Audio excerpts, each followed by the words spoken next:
тийиш. Аларга эмне үчүн мындай кылдыңар деген суроо өткөн тарыхтан жана алдыдагы келечектен дайыма берилип турат.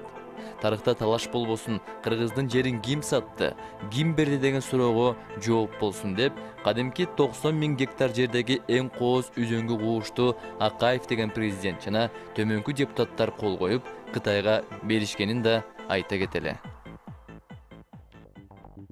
Үзөңгү кууштун Кытайга берилишине макулмун деп добуш берген депутаттар 10 май 2002 жыл. Абдрасулова, Алымкулов, Балтабаев, Кубатбек Байболов, Боронбаева, Гогаев, Жолдошев, Акылбек Үсенбекович Жапаров, Жураев, Иманкулов, Карпасов, Кабай Карабеков, Жаңгуруз Каниметов, Комиссарова, Геремкулов, Гүчүков, Зайнидин Курманов, Куркмазов, Лобода, Мамбеталиева, Молдаташев, Осмонов, Субанов, Султанов, Темир Аргимбаевич Сариев, Тайырбек Сарпашев, Раимкулов, Токоев, Талаконцев, Усубалиев, Кудайбергенов, Чекеев, Чермашев, Аскарбек Шадиев, Шарапов, Эркинбаев, Абдыганы Эркебаев. Ошентип, акыркы 10 жылда Кытайга жана Казакстанга өтүп кеткен жерлердин чоо жайын дагы бир рет эскерип өттүк. Каркыра менен үзөңгү куушта Казак менен Кытайга берилсин деген депутаттардын жана ошол кездеги Акаев менен Бакиевдин ысымдары такаталды.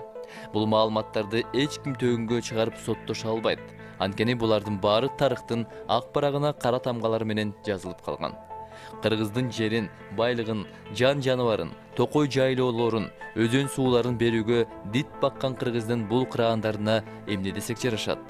Эл далдап жогорку кеңешке барып, кыргыздын жер суусун, байлыгын коргогондун ордуна башка мамлекетке бергендерди мекенчил деп айта алабызбы?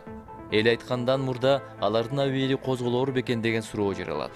Эмнеси болсо да эл ишенимин алдап, эл жерин саткандар Кыргызда болбосо экен. Ылайы мындан ары Кыргыздын бир каршы жери жатка кетпесин. Эл көбөйүп, жерибиз байлыкка толсун. Ата журтубуз бейпилдикте бактылуу өмүр сүрсүн деп тилек кылалы.